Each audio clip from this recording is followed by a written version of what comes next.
प्रणाम सभी भक्तों को। ओम ज्ञानम तिमिरन्धस्य ज्ञानाञ्जनशलाकया चक्षुरुन्मीलितं येन तस्मै श्रीगुरुवे नमः। गुरुवे गौरचन्द्राय राधिकाय तदालये कृष्णाय कृष्णभक्ताय तद्भक्ताय नमो नमः। हरे कृष्ण।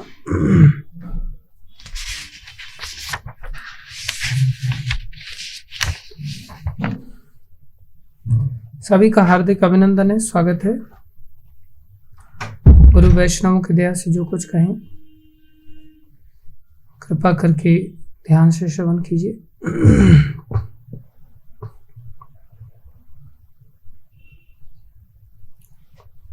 15वां अध्याय हमारा चल रहा है,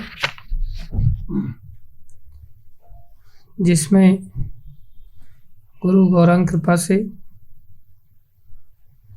हमने थोड़ा सा सीखने का प्रयास किया इस संसार के विषय में, क्योंकि अव्यभिचारी भक्ति में आगे बढ़ने के लिए जो बाधा है वो ये संसार ही है। तो संसार में व्यक्ति रहते हुए किस प्रकार से अव्यभिचारी भक्ति कर सकता है, उसको किसी भी हालत में अगर ऐसा करना है तो उसके लिए तभी संभव होगा जब वो इन सिद्धांतों को जो कि भगवान ने इस अध्याय में समझाए हैं समझ पाएगा। अगर समझ पाया तो फिर उससे अव्यभिचारी भक्ति अपने आप हो जाएगी। साधारण संसार का व्यक्ति इस बात को आसानी से नहीं समझ सकता, लेकिन इस परंपरा के माध्यम से भगवान की दया से अगर हम थोड़ी चेष्टा करें और इस गीता को वास्तव में समझें तो हम सहजता से समझ पाएंगे। जैसे कि भगवान ने बता दिया था कि इस वृक्ष को जानने में ही बुद्धिमानी है। ऊर्ध्व मूलम अधो शाखा अश्वत्थम प्राहुर अव्ययम। भगवान ने ये भी बताया था कि जो वृक्ष है ये अव्यय वृक्ष है। संसार रूपी जो वृक्ष है इसे अव्यय कहा भगवान ने, प्राहुर अव्ययम। हम रोज थोड़ी थोड़ी सी बातें सभी श्लोकों की दोहराने की चेष्टा करते हैं, जिससे कि आगे पाठ पीछे सपाट ना हो, जिससे वो श्लोक पूरी तरह से हमारे दिमाग में बैठ जाए। इसलिए कुछ विषयों को हम हर रोज ही हर एक श्लोक से थोड़ा थोड़ा स्पर्श करने की चेष्टा करते हैं, इसे लिंक हमारे दिमाग में बैठी रहे। तो भगवान ने अव्यभिचारी भक्ति के बारे में जब वर्णन किया तो उस अव्यभिचारी भक्ति को संपन्न करने के लिए व्यक्ति कंफ्यूज हो जाता है कि संसार का कार्य करे या अव्यभिचारी भक्ति करे, शुद्ध भक्ति करे। कैसे करें शुद्ध भक्ति? हम संसार में रहने वाले लोग हैं, संसार के कार्यकलाप फिर कैसे संपन्न होंगे? संसार से हम सबकी बहुत आसक्ति है, अत्यधिक आसक्ति है। इस कारण से हमारा जो भक्ति है वो अव्यभिचारी नहीं रह पाती, जिसके अंदर साधन और साध्य दो चीजें पाई जाती हैं। न तो साधन की शुद्धि को हम कर पाते हैं और संसार में अत्यधिक आसक्ति के कारण हमारा लक्ष्य भी संसारी बना रहता है। हम साध्य रूप में भगवान श्री कृष्ण प्रेम को नहीं स्वीकार कर पाते, भगवान को स्वीकार नहीं कर पाते।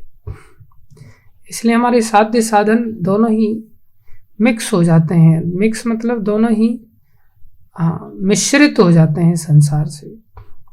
तो भगवान ने संसार के विषय में हमें विरक्ति दिलाने के लिए इस बात को समझाया कि ये जो संसार है ये प्रतिबिंबात्मक है। उल्टे वृक्ष जैसे तालाब के अंतर्गत दिखाई देते हैं, किनारे पर खड़ा हुआ वृक्ष प्रतिबिंब के रूप में। इसी प्रकार ये संसार है। और कहा ये अव्यय है अर्जुन। अव्यय मतलब शाश्वत। अब प्रश्न उठता है, आज तक तो हम संसार के बारे में सुनते आए थे कि संसार शाश्वत नहीं है, लेकिन भगवान कैसे कह दे रहे हैं कि संसार शाश्वत है? बोले हाँ, संसार शाश्वत नहीं है, लेकिन फिर भी ये संसार शाश्वत है। किसके लिए? हमारे लिए। हमारे लिए क्यों शाश्वत है? क्योंकि हमने अपनी ओर से इसे शाश्वत बना रखा है। जब तक हम इस संसार रूपी वृक्ष को काट करके गिराएंगे नहीं, ये हमारे लिए सदा फलता फूलता रहेगा। ये अपने आप नष्ट होने वाला नहीं है। भगवान इसे सृष्टि के नाश के रूप में अंत करते हैं। भूत्वा भूत्वा प्रलीयते आ ब्रह्म भुवनार लोकान। ब्रह्मलोक से लेकर के नीचे तक समस्त ब्रह्मांडों का भगवान अंत भी करते हैं और फिर से सृष्टि की रचना भी करते हैं। तो जब अंत करते हैं तो अनंत शेष भगवान, जिनके अनंत मुखों से अग्नि प्रकट होती है और ये संसार जल करके राख हो जाता है। और फिर भगवान विष्णु सांस भी अंदर लेते हैं, जो महाप्रलय के समय में होती है। तब ये संसार सारा भगवान के अंदर ब्रह्मा जी के साथ प्रवेश कर जाता है। तो उस समय क्या सृष्टि का अंत नहीं हुआ? अंत हो गया, लेकिन हम भी इस संसार के संस्कारों के साथ भगवान के अंदर प्रवेश कर गए और हमारे संसार का अंत नहीं हुआ। फिर से भगवान इस सृष्टि को पुनः करते और हम अपनी जिस चेतना के साथ संसार में शरीर छोड़ा था, उसी चेतना के साथ अपने कर्मानुसार अपने अलग अलग प्रकार के शरीरों को प्राप्त करके फिर से जन्म लेते हैं। इसलिए हमारे लिए संसार अव्यय बना हुआ है, अर्थात ये कभी नाश नहीं हो पाता। छंदांसी यस्य पर्णानि यस्त वेदवित्। बोले जो इस बात को जानता है, जो इस संसार को जानता है, जिसके की पत्तियां वैदिक स्तोत्र हैं, जो संसार में आकर्षक इस संसार को बनाती हैं, और हम सभी अलग अलग प्रकार के फलों को पाने के लिए संसार में ही फंसे रह जाते हैं। फिर भगवान ने कहा अधश्च ऊर्ध्वम। और अर्जुन इस बात को सीख लो, अध च ऊर्ध्वम। अध माने नीचे, ऊर्ध्वम माने ऊपर। अधश्च ऊर्ध्वम, च मतलब और। बोले नीचे और ऊपर। यहां समस्या क्या है इस वृक्ष की? बोले अधश्च ऊर्ध्वम प्रसरत तस्य शाखा। प्रसरत मतलब फैला हुआ। बोले वृक्ष की जो शाखाएं हैं वो कहां फैली हुई है? बोले ऊपर भी फैली हुई है, नीचे भी फैली हुई है। ऊपर से नीचे तक इसकी शाखाएं फैली हुई है। शाखाएं क्या है इस वृक्ष की? ये शाखाएं हमारी अलग अलग प्रकार के जो शरीर हैं, ये शाखाएं हैं। जो हम तरह तरह के 84 लाख योनियां लेकर के घूम रहे हैं, कुछ ऊपर के लोकों में पाई जाती हैं, कुछ मध्य में पाई जाती हैं, कुछ नीचे के लोकों में पाई जाती हैं। कुल मिलाकर के जो 84 लाख योनियां हैं इस संसार के अंतर्गत, इस ब्रह्मांड के अंतर्गत या समस्त ब्रह्मांडों के अंतर्गत, ये ऊपर नीचे मध्य के माध्यम से सारे संसार में फैली हुई है इस वृक्ष की शाखाएं। शाखाएं मतलब हम स्वयं, शरीर जो हम धारण करके घूम रहे। भगवान कह रहे हैं गुना प्रबद्धा विषय प्रवालाः। प्रवालाः मतलब टहनियां। बोले जो गुण है ना, 3 गुणों से युक्त हम संसार को पहले ही समझ गए कि ये सतोगुण रजोगुण 3 तमोगुण 3 गुणों से युक्त है। तो ये वृक्ष बढ़ता कैसे है? इतना विस्तार इस वृक्ष का कैसे होता है? इसमें पानी कौन डालता है? बोले इस वृक्ष का पानी है गुण। 3 प्रकार के जो गुण है, सतोगुण रजोगुण तमोगुण। इन 3 गुणों में हम जो कोई भी काम करते हैं, कोई सतोगुण के अंदर काम कर रहा है, कोई रजोगुण के अंदर काम कर रहा है, कोई तमोगुण के अंदर रहते हुए काम कर रहा है। हमने देखा कि हम सभी बद्ध आत्मा हैं, 3 गुणों के द्वारा बंधे हुए हैं। किस कारण से बंधे? बोले हमने ही अलग अलग प्रकार के कर्मों के संस्कार पूर्व जन्म में जागृत किए थे, जिसके कारण सतोगुणी जीवन जिसने पूर्व में जिया था तो सतोगुण ने उसको बांध लिया इस जन्म में। पूर्व में किसी का रजोगुणी कार्य रहे होंगे तो कर्मों के फल स्वरूप वो रजोगुणी जीवन में बंधा हुआ है। तमोगुण के कार्यों के कारण हम लोग तमोगुणी जीवन में बंधे हुए हैं और वर्तमान में सतो, रजो और तमो के आधार पर अलग अलग प्रकार से कार्य करने के लिए बाध्य हैं। तो इस संसार में पानी, इस संसार रूपी वृक्ष में पानी कौन डालता है? बोले पानी हमारे ही इन 3 प्रकार के जो गुणों में हम रहते हुए कार्य करते हैं, वो हमारे प्रत्येक गुण के माध्यम से इस संसार रूपी वृक्ष में पानी गिरता रहता है और ये वृक्ष पोषित हो जाता है, शक्तिशाली हो जाता है और फिर अलग अलग प्रकार की आगे भी टहनियां निकलती रहती हैं, इसमें से आगे भी शाखाएं निकलती रहती हैं। और फिर शाखाओं का क्या स्थिति होता है? बोले शाखाओं का स्थिति आगे चल करके इसमें से टहनी निकलती है, एक शाखा निकली, शाखा में से टहनी निकलती है। बोले वो टहनियां क्या है? विषय प्रवाला। बोले इसकी टहनियां ही इंद्रिय विषय हैं। जैसे हम जानते हैं कि कोई वृक्ष है तो वृक्ष में से टहनी निकलती है ना, तो जैसे शरीर रूपी वृक्ष है तो इसमें इंद्रियां हैं, तो इंद्रियां जुड़ी हुई होती हैं विषयों से, तो शाखा जुड़ी होती है टहनी से, बड़ी शाखा है उसमें छोटी छोटी टहनियां निकलती रहती हैं। तो ये टहनियां क्या है? ये इंद्रिय विषय है, जो हमारे शरीर की इंद्रियां हैं। इसमें जो इंद्रिय विषय हैं, जैसे आंख का विषय है रूप, नाक का विषय है गंध, मुंह का विषय है शब्द, जीभ का विषय है स्वाद रस जिसको कहते हैं, ये कान का विषय है शब्द। तो रूप, रस, गंध, शब्द और स्पर्श, त्वचा का विषय है स्पर्श। ये 5 क्या है? बोले ये 5 रूप, रस, गंध, शब्द और स्पर्श, ये 5 टहनियां हैं हमारी इस योनि रूपी शाखा की। तो इन विषयों को जब हम भोगते हैं, देखो इंद्रियां इंद्रियों के विषय के संपर्क में आती है ना, तो इंद्रिय के विषय में संपर्क में आती है, तो बोले ये वृक्ष पोषित हो जाता है। पोषित मतलब इन गुणों के अंतर्गत, कोई सतोगुण के माध्यम से इन विषयों को भोगता है, कोई रजोगुण की तरह इन विषयों को भोगता है, तो कोई तमोगुण के माध्यम से विषयों को भोगता है। जब सतोगुणी विषयों को भोगता है तो भी ये वृक्ष बढ़ता है, रजोगुणी भोगता है तो भी ये वृक्ष बढ़ता है, तमोगुणी होकर के भोगता है तो भी ये वृक्ष बढ़ता है।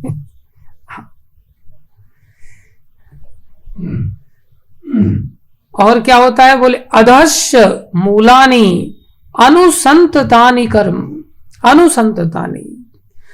और क्या होता है? बोले इस टहनी में से फिर एक मूल निकलती है। जैसे आपने वट वृक्ष देखा हो, उस शाखा में से जो टहनी निकली, फिर वहां से एक अलग से मूल निकलती और वो फूल फिर मूल बढ़ती चली जाती है। तो पहले की मूल से आगे हम बढ़े शाखा के रूप में, शाखा से फिर टहनियां निकली अंदर, जो कि इंद्रिय विषय को भोग के रूप में निकली, और जिस गुण के अंतर्गत रहते हुए हमने इस पेड़ के अंदर खूब पानी डाला और ये पेड़ खूब मोटा ताजी हो गया और हमें लगता है कि बस इसमें ही आनंद है, पेड़ को मोटा करने में आनंद है। और फिर क्या हो रहा है? वहां से हमारे उन कर्मों के आधार पर अधस्य नीचे की ओर क्या निकल रहा है? एक मूला, मूला मतलब जड़ निकली, शाखा में से ऊपर से जड़ निकलती और फिर वो जड़ पकड़ लेती है, फिर वो जड़ पकड़ करके वहां से एक अलग से वृक्ष की शाखा तैयार हो जाती है वो दूसरे शरीर के रूप में तैयार हो जाती है। जैसे हम लोग अभी इस शरीर में जैसा कार्य करेंगे, आगे के शरीर की मूल तैयार कर रहे, आगे के शरीर का यहां से निर्माण चालू हो गया और आगे के शरीर के जो कर्म होंगे वो और आगे के शरीर की मूल तैयार करेंगे। इसलिए अधस्य मूला अनुसंततानि। और फिर क्या होता है?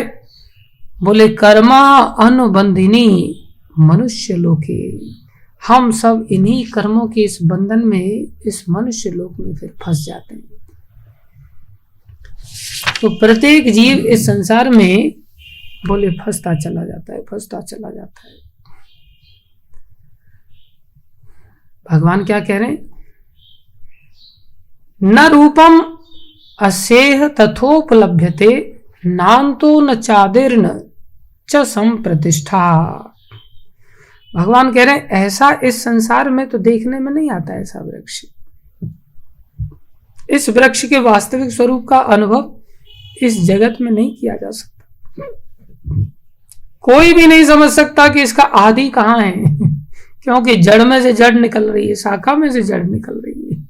कितना लंबा इसका बैकग्राउंड है कोई नहीं समझ सकता। लेकिन मनुष्य को चाहिए क्या करे? असंग शस्त्रेण दृढ़ेन छित्त्वा। बोले असंग माने विरक्ति, अर्थात ये तो रोग बढ़ता जा रहा है खतरनाक। असंग शस्त्र से इस वृक्ष को काट डाले। असंग शस्त्र से इस वृक्ष को काटने का मतलब क्या है? आइडियली देखा जाए तो हमें न सतोगुण से आसक्त रहना चाहिए, न रजोगुनी क्रिया से आसक्त रहना चाहिए, न तमोगुनी क्रिया से आसक्त रहना चाहिए। ये हो गया असंगता। और दोष क्या है? वृक्ष बढ़ेगा कैसे? बोले आसक्ति के कारण। अगर हम सतोगुनी क्रिया में आसक्त हैं तो सतोगुनी कार्य करेंगे, सतोगुनी कार्य करेंगे तो वृक्ष पल्लवित होगा, बढ़ेगा। पानी देना बंद कर दो इसको। जब पानी देना बंद हो जाएगा तो अपने आप सूख करके गिर जाएगा। लेकिन हम लोग पानी देना बंद कहाँ कर पाते? हमको लगता है कि पानी देने में ही आनंद है और सोच रहे हैं कि ये बंधन खुलेंगे हमारे, मुक्त होंगे, लेकिन मुक्त नहीं होती, ये दलदल है। इस दलदल में हम अपने हिसाब से अगर हाथ पैर मारेंगे तो ये दलदल में और फंसते चले जाएंगे। लगेगा ऐसा कि मैं तो निकलने का प्रयास करूं, लेकिन निकलने के बाद बंधन बनेगा। इसी प्रकार इस सृष्टि में हम रेशम के कीड़े की तरह अपने आप को स्वयं ही बांध देते हैं और हम बंध जाते हैं।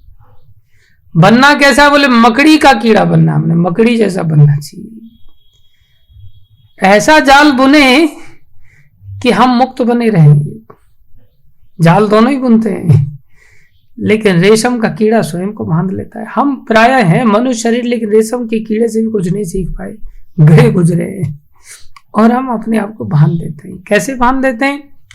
आसक्ति के कारण। असंग नहीं है, संग है हमारे जीवन में।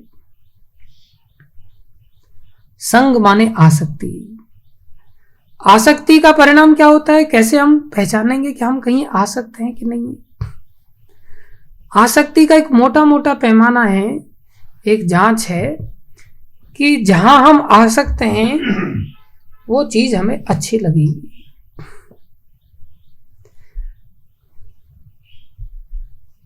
दो चीजें हैं। आसक्ति है किसी चीज में, उसको राग कहते हैं। और अगर राग है तो वहां घृणा उत्पन्न हो जाएगी किसी न किसी वस्तु से। तो दो चीज आएंगी, राग और द्वेष। इसी को दूसरे शब्दों में कहेंगे काम और क्रोध। द्वेष जहां होता है वहां क्रोध आता है, और जहां राग होता है वहां पर हमारा इच्छा उत्पन्न हो जाती है, काम कहते हैं उसको। तो अच्छा लगना और बुरा लगना, जिसको अच्छा बुरा भी कहते हैं, राग द्वेष भी कहते हैं, काम क्रोध भी कहते हैं। तो जो अच्छे बुरे की प्रवृत्ति है ये हमारे अंदर हम देखें कि है कि नहीं संसार में। सतोगुनी व्यक्ति है तो सतोगुनी क्रियाओं को लेकर के कुछ क्रियाएं उसके जीवन में अच्छी लगेंगी, कुछ क्रियाएं बुरी लगेंगी।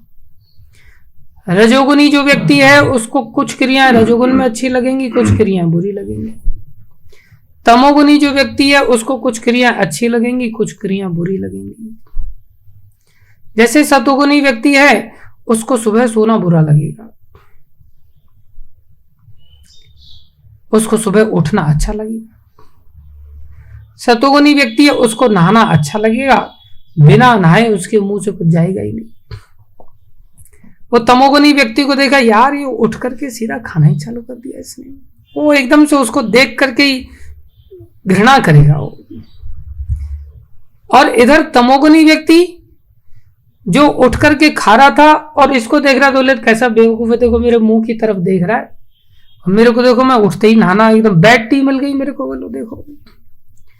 वो बेड पर बैठे बैठे चाय की चुस्कियां ले रहा है, और सतोगुनी व्यक्ति वो बेचारा कुछ नहीं कर रहा, वो सोच रहा है मैं नहाऊंगा आराम से, अभी फिर मैं कुछ प्रयास करूंगा कुछ खाने पीने का। तो तमोगुनी व्यक्ति सोच करके उसको क्या सोचेगा, ये बेचारा अभागा, देखो कितना कष्ट झेलना पड़ रहा है इसको, ये पी नहीं पा रहा है इसको, और मेरे को देखो मैं कितना आनंद में हूं। और सतोगुनी व्यक्ति सोच रहा कितना गंदा है बेचारा, कितना दुखी है ये, इंद्रियां इसके संयम में नहीं, ये देखो कितना कष्ट पा रहा है। तो ये तो गुण के कारण अच्छे बुरे की अनुभूति है, वास्तव में अच्छा बुरा संसार में कुछ इस प्रकार का है ही नहीं। जैसे मान लो किसी व्यक्ति को बिस्लरी बोतल दी जाए और उसको बिल्कुल भी प्यास नहीं लगी है, और उसको आप बिस्लरी बोतल दे, बोले पी तू इसको। अब वो पानी 20-25 रुपए का आया, और उसको पीता क्यों नहीं, बिस्लरी बोतल है खरीद के लाया हूं मैं 25 रुपए की, फोकट का पानी नहीं, पीता क्यों नहीं, पी। उसको पीने में सुख मिलेगा या दुख मिलेगा, वो बेचारा उस बिस्लरी बोतल से दुखी हो जाएगा। और कोई राजस्थानी व्यक्ति बेचारा राजस्थान में पैदा हुआ, सूखा पड़ा हुआ है, वहां दूर दूर तक पानी कहीं नजर नहीं आ रहा है, और उसके सामने बिस्लरी बोतल रख दी जाए, वो बोलेगा भैया एक बूंदी दे दे, इसमें से ज्यादा कुछ नहीं दे सकता, तो मैं बड़ा सुखी हो जाऊंगा, भगवान तेरा बड़ा भला करेगा। वो कहने लग जाए कि अरे उसको मैं पिला रहा था, वो तो पी नहीं रहा था, मैं तेरे को भी नहीं दूंगा, तू भी दुखी हो जाएगा। वो दुखी नहीं होगा, वो सुखी हो जाएगा उस चीज को लेकर के। तो है वही बिस्लरी बोतल, एक व्यक्ति अत्यधिक दुखी हो रहा है और एक व्यक्ति प्यास के कारण अत्यधिक सुख का अनुभव कर रहा है। तो सुख कौन दे रहा है उसको, वस्तु सुख दे रही है क्या, वस्तु सुख नहीं दे रही है, वस्तु की प्यास सुख दे रही है। ध्यान दो, हमको लग रहा है उसको तो बिस्लरी में खूब आनंद आ रहा है, बिस्लरी में इसलिए आनंद आ रहा है क्योंकि उसकी प्यास है अंदर। हम सबको जैसे भूख जब होती है ना तो सूखी रोटी भी अच्छी लगती है, और जब भूख नहीं है ना और सामने पनीर की बाल्टी लेकर के आदमी खड़ा है, बोले भैया हाथ जोड़ता हूं तेरे, ले जाए यार, सांस लेने की पहले फुर्सत नहीं है, जगह ही नहीं है अंदर, तो पनीर लेकर उल्टी हो जाएगी, बोले तू चला जाए यहां से। तो वस्तु में सुख या दुख की अनुभूति नहीं है, लेकिन इतना दिमाग लगाता कौन है संसार में, इतना थॉटफुल है कौन संसार में। संसार में एक ही चीज से दुख की अनुभूति हो जाती है, एक ही चीज से सुख की अनुभूति हो जाती है। जब पेट भरा हुआ तो दुख की अनुभूति, पेट खाली है तो सुख की अनुभूति। 3 दिन की बासी रोटी भी बिस्किट नजर आएंगी, और उसको बिस्किट भी बासी नजर आएंगे, पेट भरा हुआ है तो संसार में हमारी जो प्यास है ना, जो सतोगुनी लोगों के अंदर सतोगुनी प्यास है, रजोगुनी लोगों के अंदर रजोगुनी प्यास है, तमोगुनी लोगों के अंदर तमोगुन की प्यास है। ये प्यास हमें कुछ चीजों को अच्छा बनाती है और कुछ चीजों को बुरा बनाती है। एक ही व्यक्ति के लिए जब उसका पानी पेट पानी से भरा हुआ, क्षमा कीजिए, पानी से पेट भरा हुआ लग रहा था। जिस व्यक्ति का पानी से पेट भरा हुआ है वही बिस्लरी बोतल उसको बुरी लग रही है, और वही खाली होने पर अच्छी लग रही है। तो सुख और दुख की परिभाषा हमारी आसक्ति पर निर्भर करती है। हमारे अच्छे बुरा कब लग रहा है, क्योंकि हमारे अंदर उस समय में प्यास है, आसक्ति है उस वस्तु के प्रति। वो वस्तु अपने आप में सुख और दुख देने वाली नहीं है, वही वस्तु सुख का भी अनुभव करा रही है, वही वस्तु दुख का भी अनुभव करा रही है। प्रायः संसार में ऐसा होता है, हर वस्तु को लेकर के ऐसा होता है। एक गाड़ी जब प्यास रहती है उसकी तो बड़ा आनंद देती है, वही गाड़ी की जब प्यास बुझ जाती है तो वही गाड़ी दुख देती है। शकल देखना अच्छा नहीं लगता उस गाड़ी का क्या, परिवार में जो संबंध बन जाते हैं उन संबंधों को भी शकल देखना अच्छा नहीं लगता। तो ध्यान दें हम सभी, सतोगुणी व्यक्ति को सतोगुणी क्रियाएं अच्छी लगती हैं और उसे तमोगुणी क्रियाएं बुरी लगेंगी। रजोगुणी व्यक्ति को रजोगुणी क्रियाएं अच्छी लगेंगी और उसे सतो और तमोगुणी क्रियाएं बुरी लगेंगी। तमोगुणी व्यक्ति को तमोगुणी क्रियाएं अच्छी लगेंगी और उसे सतोगुणी और रजोगुणी क्रियाएं बुरी लगेंगी। लेकिन हर व्यक्ति अपनी अपनी जगह पर कुछ लाइकिंग रखता है और कुछ अनलाइकिंग रखता है कि ये चीज मेरे को अच्छी लगती है और ये चीज मेरे को बुरी लगती है। और व्यक्ति सतोगुणी वाला सतोगुणी कार्य करते रहता है, रजोगुणी वाला रजोगुणी कार्य करते रहता है, तमोगुणी वाला तमोगुणी कार्य करते रहता है। चाहे वो सतोगुणी कार्य कर रहा है तो भी बंधन में बंध रहा है, रजोगुणी कार्य कर रहा है तो भी पेड़ में पानी डाल रहा है, तमोगुणी कार्य कर रहा है तो भी पेड़ में पानी डाल रहा है। पेड़ में तो पानी जा ही रहा है और पेड़ बराबर हट्टा कट्टा हो रहा है। व्यक्ति को क्या चाहिए फिर? बोले उसको गुणातीत कार्य करने पड़ेंगे। गुणातीत कार्य किसको कहते हैं? बोले गुणातीत उसको कहते हैं कि जहां लाइकिंग नहीं चलेगी कि मैं इसे लाइक करता हूं या मैं इसे अनलाइक करता हूं। तमोगुण रजोगुण सतोगुण के अंतर्गत जब कोई व्यक्ति रहता है तो बोले मेरे को पसंद है तो मैं करूंगा, नहीं है तो नहीं करूंगा। जैसे कोई व्यक्ति सुबह उठ के नहाना पसंद है तो अच्छी बात है, लेकिन वो उसे बांधेगा। लेकिन त्रिगुणातीत कौन सी क्रिया है जो तीनों गुणों से परे की क्रिया है? बोले वो क्रिया कौन कर सकता है? किस मोड में वो क्रिया की जाती है? बोले वो क्रिया की जाती है विधि के अंतर्गत। उसको कहते हैं विधि विधान। विधि विधान में हमारी लाइकिंग नहीं चलती, हमारी चॉइस नहीं चलती। हमें शास्त्र में, गुरु में, साधु में जब विश्वास हो जाता है तो उनके आदेश पर हम इस कार्य को करते हैं। जैसे अभी हम लोग गीता की चर्चा यहां कर रहे हैं, ये कौन सी क्रिया है? बोले ये क्रिया गुणातीत है। अब इसे साधारण संसार का व्यक्ति कैसे समझ पाएगा कि ये गुणातीत क्रिया है? इस क्रिया में हम बंधन में बंधेंगे नहीं, इस क्रिया से हम बच जाएंगे बंधनों से। एक साधारण व्यक्ति के लिए समझना बहुत कठिन है इस बात को कि इतना सा कार्य उठ बैठ करके एक दूसरे के साथ चर्चा करना। लेकिन ये कौन सी चर्चा है? बोले ये भगवत गीता की चर्चा है, ये नाम रूप गुण लीला धाम जन की चर्चा है। ये छह में और भगवान में कोई अंतर नहीं, इसलिए ये गुणातीत क्रिया है। इससे क्या होगा? इसमें आइडियली अगर हम इस कार्य को चॉइस के आधार पर करेंगे तो ये सतोगुणी क्रिया बन जाएगी।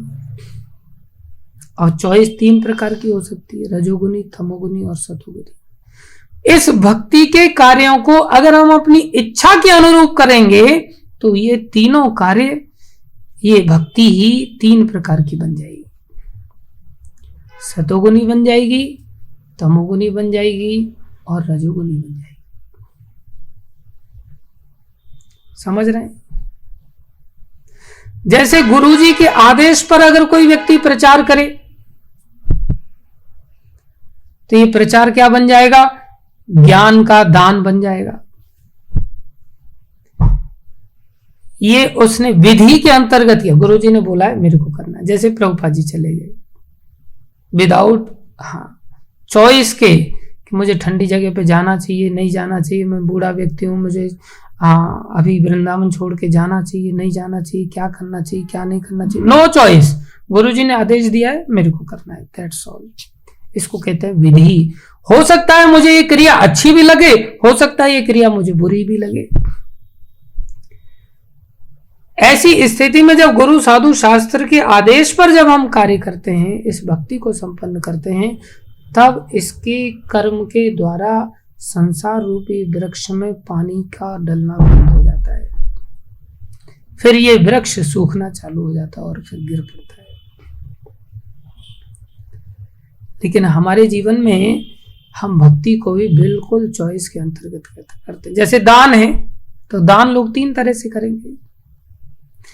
एक व्यक्ति है जो दान को कर्तव्य समझ करके कर रहा है, भाई मेरे को भी जीवन जीने के लिए बहुत सारे लोगों ने अपना योगदान दिया है, इतने सारे शास्त्रों को मेरे को ऋषि मुनियों ने दिया, इतने सारे जीवों के आधार पर मैं इस संसार में आया, तो मैं सबका ऋणी हूं, तो मेरे को भी कुछ दान धर्म करना चाहिए। तो जो दान कर्तव्य बुद्धि से किया जाता है, जैसे कर्तव्य हमारा रोज भोजन करना, ऐसे ही कर्तव्य बुद्धि से जो दान किया जाता है बिना किसी उपकार के, कि मैंने कोई उपकार नहीं किया किसी को दान दे करके, ऐसा जो दान किया जाता है उसे सत्वगुणी दान कहते हैं। भगवान 18वें अध्याय में बताते हैं इस कार्य को, 17वें अध्याय में। दूसरी ओर अपने फल की आकांक्षा के साथ जो दान किया जाता है कि भाई मैं इतना दान दे रहा हूं और मेरा बोर्ड लग जाए, मेरा नाम इस दान के पीछे लिख करके आ जाना चाहिए सामने, तो ये कौन सा दान हो गया? बोले रजोगुणी दान हो गया। तिरस्कार के साथ जो दान दिया जाता है, किसी ने मांगा, ओ सेठ थोड़ा पैसा दे दो, और चल ले 10 रुपया पकड़ आगे बढ़, ऐसे जो दान दे दिया, बोले ये तमोगुणी दान हो गया। तिरस्कार के साथ दिया जा रहा है दान। ये 3 प्रकार के कार्य हो गए दान को लेकर के।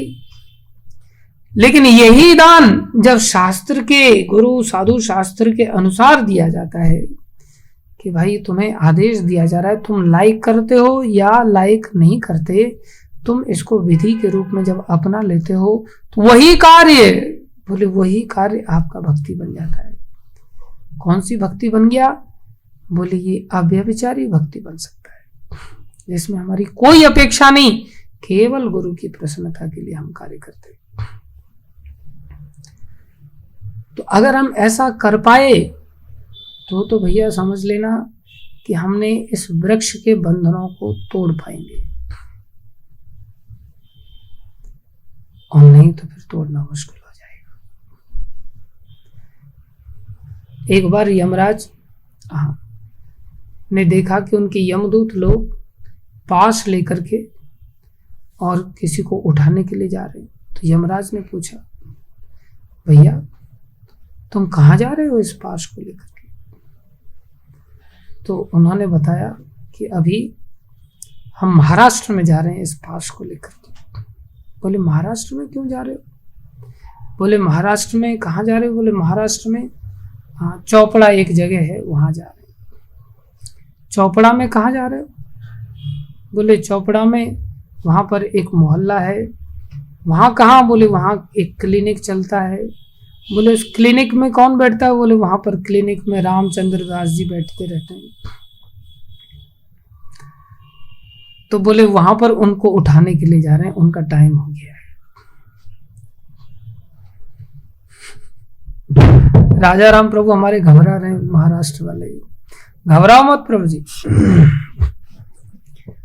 तो वो चल पड़े यमदूत पास को लेकर के। तो चल पड़े, तो बोले कैसे लेकर के आओगे? बोले कोरोना करके उनको कोरोना के माध्यम से उठवा लेंगे, बहाना कोरोना का कीड़ा बना देंगे और उनको उठा करके लाने का पूरा प्रोग्राम। बोले क्यों, ऐसा क्यों कर रहे हैं आप? बोले उन्होंने बड़े पाप कर्म किए और कोटा पूरा हो गया उनका। आप क्या करोगे? बोले उनको ला करके नरक में फ्राई करेंगे, और क्या करेंगे, सब हिसाब किताब पूरा किया जाएगा। तो चलने लगे, तो इतनी देर में यमराज ने बोला, अरे सुनो सुनो सुनो, रुको जरा। देखो अगर कोई व्यक्ति कहीं कथा में बैठा हो, कीर्तन कर रहा हो, भगवान के नाम का जप कर रहा हो, तो नाम रूप गुण लीला धाम जन, अगर इनका किसी ने अगर शरण ले ली हो, तो बोले तुम उसके पास भटकना नहीं, बिल्कुल हाथ भी मत लगा देना उसको। अरे बोले तुझे रामचंद्र ने तो बहुत सारे नाम रामचंद्र रखा हुआ है इन्होंने, लेकिन रामचंद्र पाटिल इन्होंने तो न जाने क्या क्या गोरख धंधे किए हैं। बोले इन्होंने तो बड़े पैक लगाए दारू के, और क्या क्या बताएं, सबके सामने बता भी नहीं सकते। बोले हम ही जानते हैं, चित्रगुप्त जी जानते हैं, आप इनको उठवाने की बात कर रहे हैं। बोले हाँ, बोले ऐसा व्यक्ति भी अगर कोई है, लेकिन नाम रूपी, धाम रूपी, गुण रूपी, लीला रूपी और जन रूपी इनकी अगर संगति में बैठा हुआ है, चाहे घोर पापी है, खतरनाक बैकग्राउंड है, पॉलिटिशियन होकर के भी इन्होंने खूब कांड किए हैं, बोले फिर भी उनको उठा के मत लाना।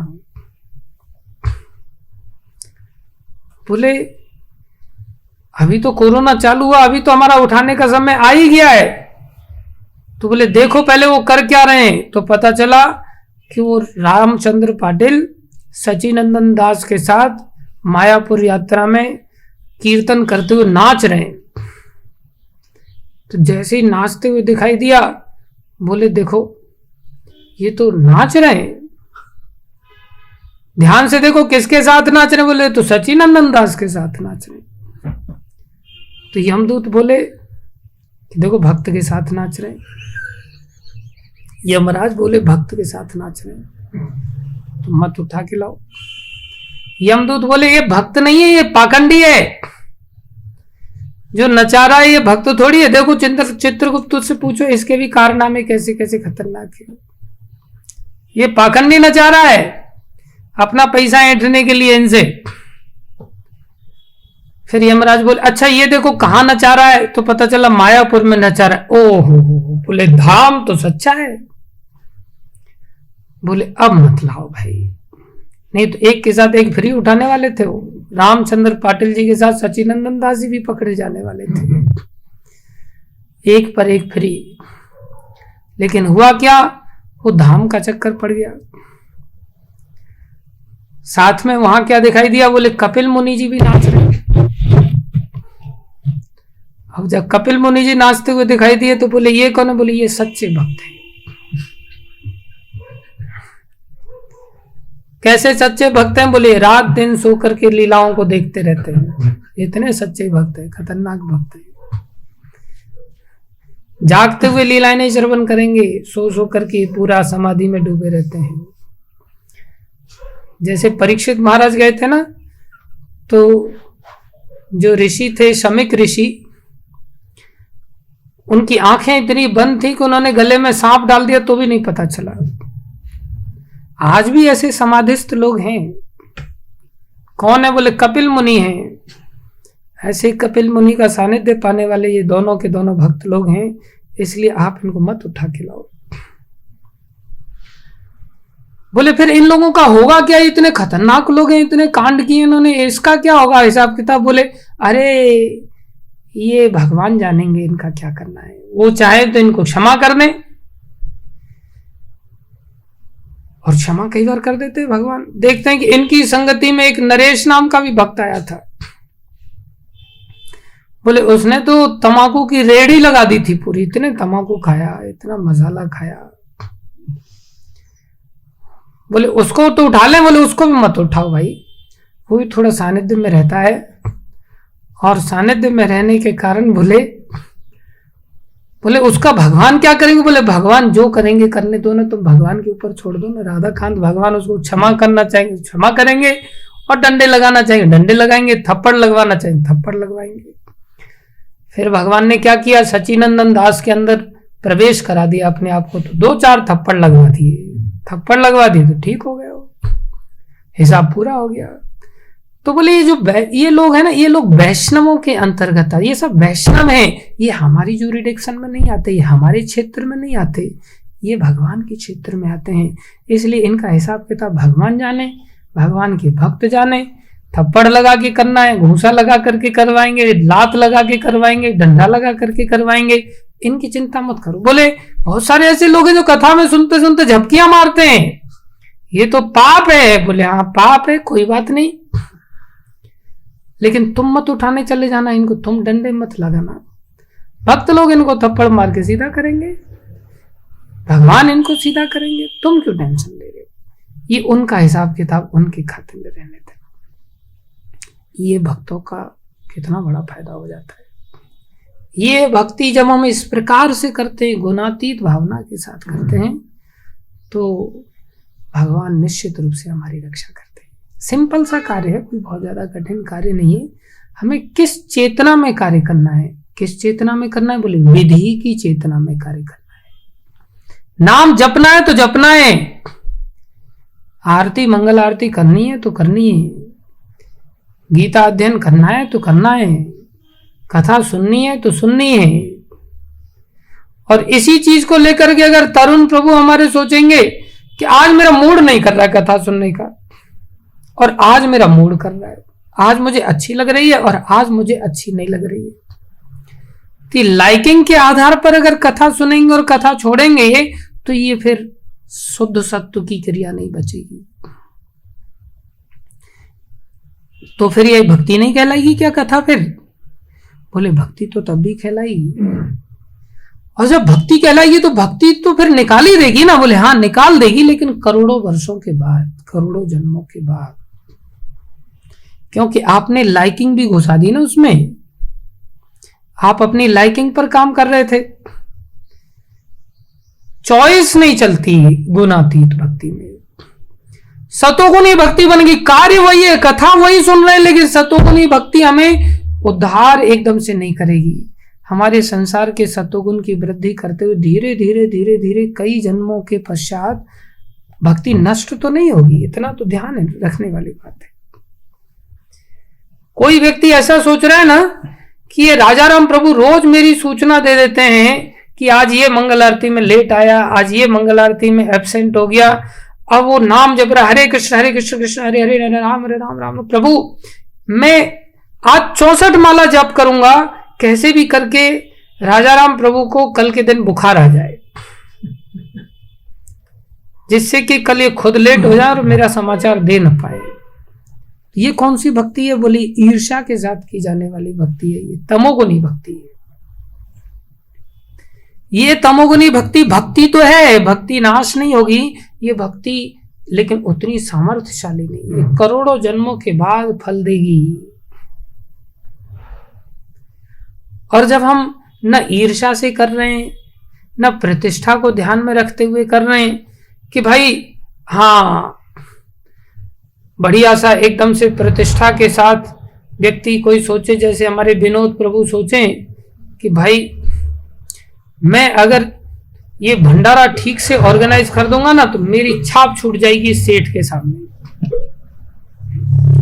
सेठ तालियां मारेगा कि कितना बढ़िया मार्केटिंग किया, कितना बढ़िया अरेंजमेंट कर दिया और कितना अच्छा भंडारा रहा। इस प्रकार से अगर कोई प्रतिष्ठा की भावना के साथ अगर कोई काम करेगा तो बोले ये रजोगुनी भक्ति बन जाएगी।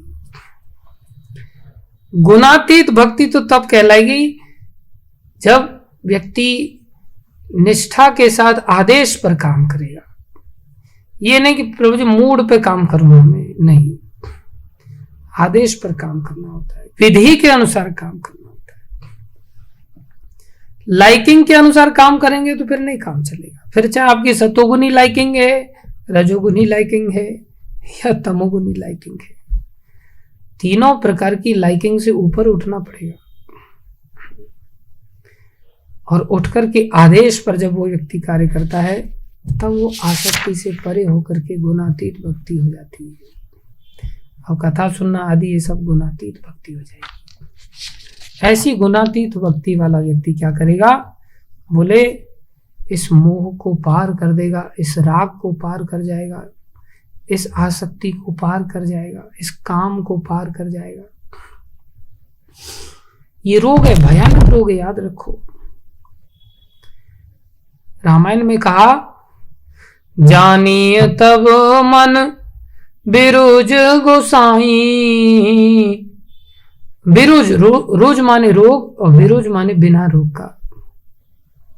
जब उर्बल विराग अधिकाई। अरे जब हृदय में वैराग्य जागृत हो गया, राग से विगत हो जाए, विराग कहते हैं उसको, बोले राग खत्म हो जाए, जब हृदय में वैराग्य बढ़ जाए तो समझ लो अब हम रोग को दूर कर रहे हैं। जानिए तब मन विरोज गोसाई, जब उर्बल विराग अधिकाई। फिर क्या होगा भैया? रोग में क्या होता है?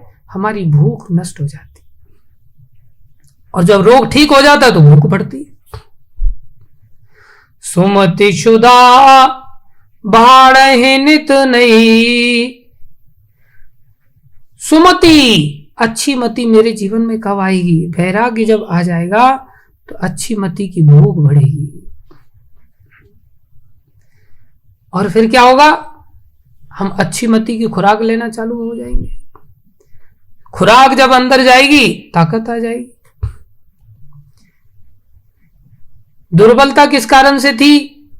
विषय आश दुर्बलता गई। सुमति शुदा बाढ़े नित नई। विषय आश दुर्बलता गई। जो विषयों की दुर्बलता थी, जो आशाओं की दुर्बलता थी, जिस विषय के कारण हमें आशावादी बना दिया था, हम संसार से आशा करने लग गए थे।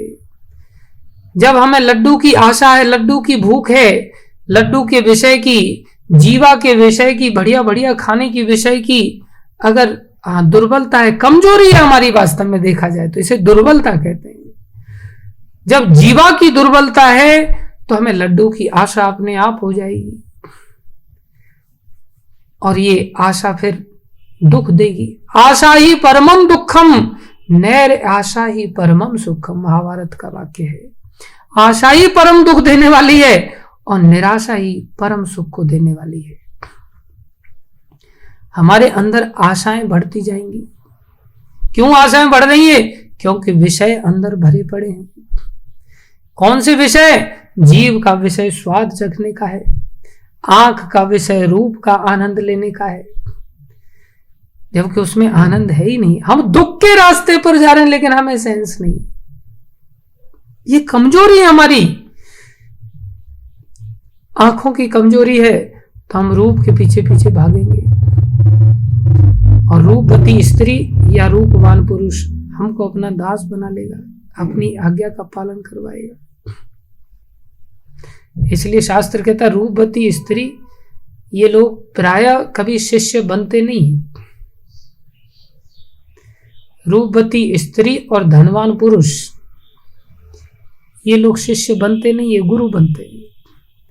ये अपने रूप के कारण दूसरे व्यक्ति को नचाते हैं और धन के कारण दूसरे व्यक्ति को नचाते हैं, क्योंकि प्रायः जो गुरु हैं वो गुरु खुद अपनी विषयों की आशा में बेचारा दुर्बल है।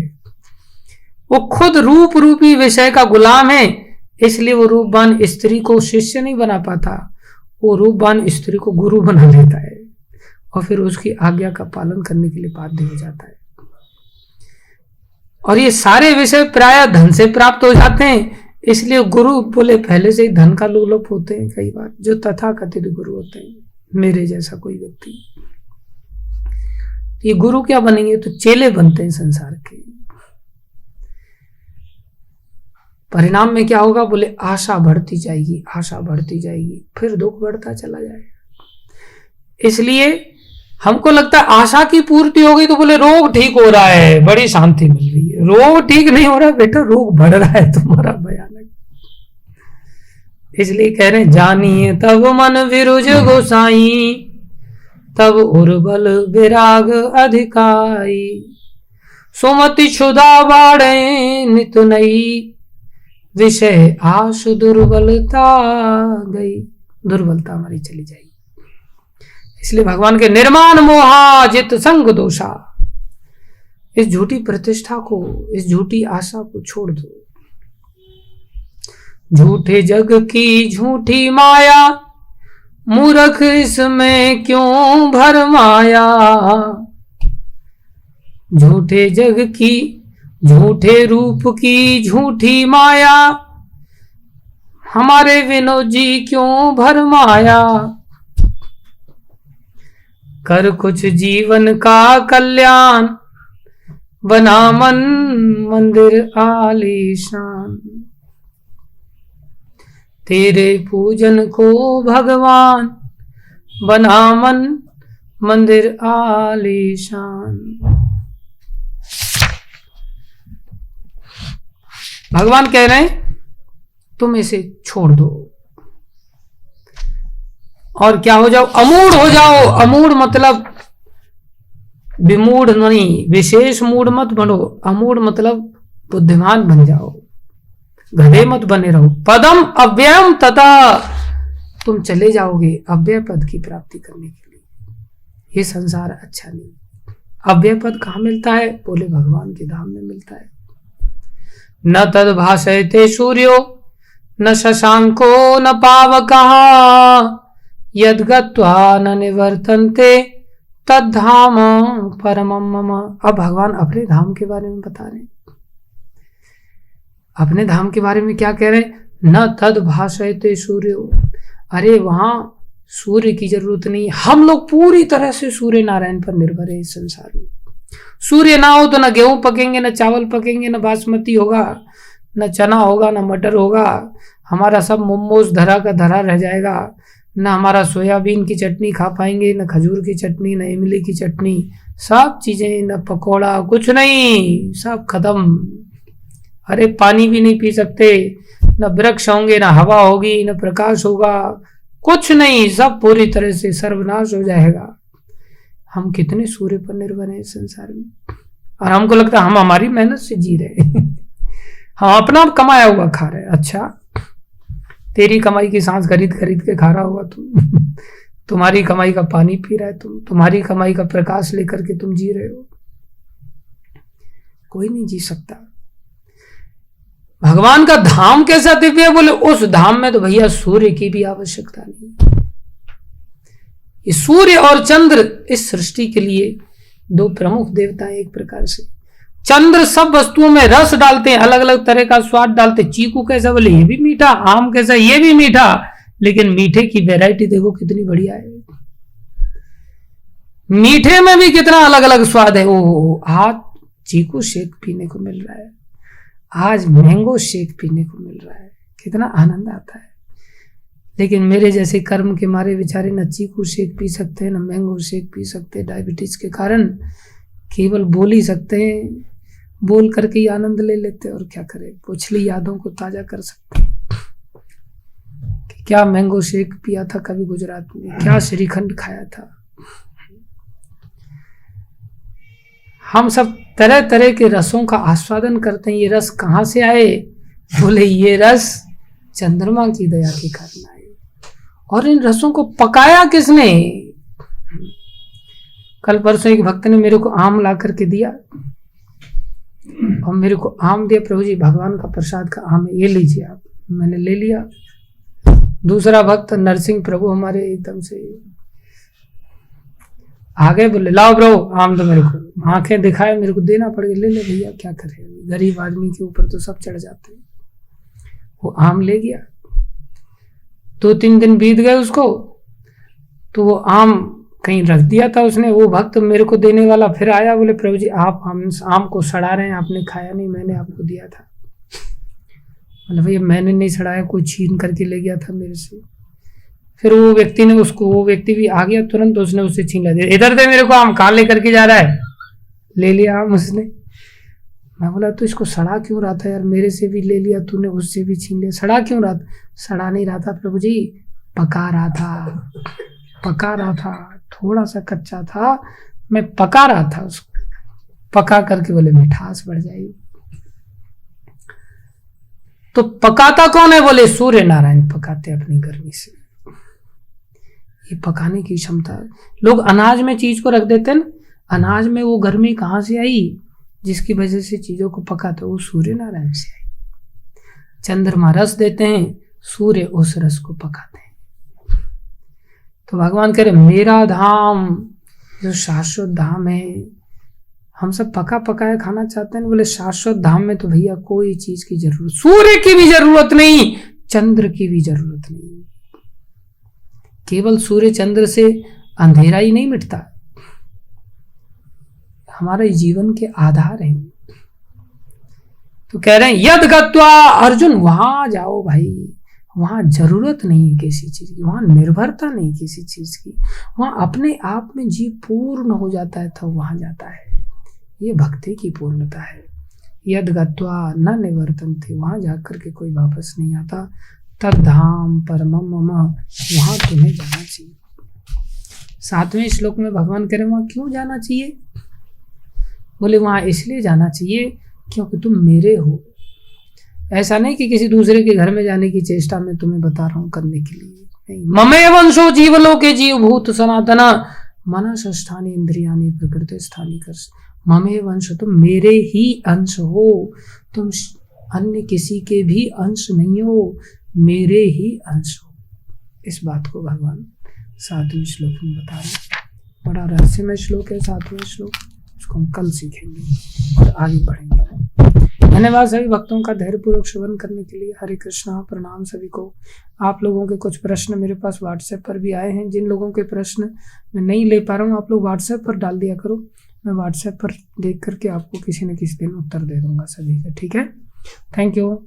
किसी दिन टाइम मिल गया तो बीच में दे देंगे आप सभी को उत्तर। हरे कृष्णा, प्रणाम सभी को।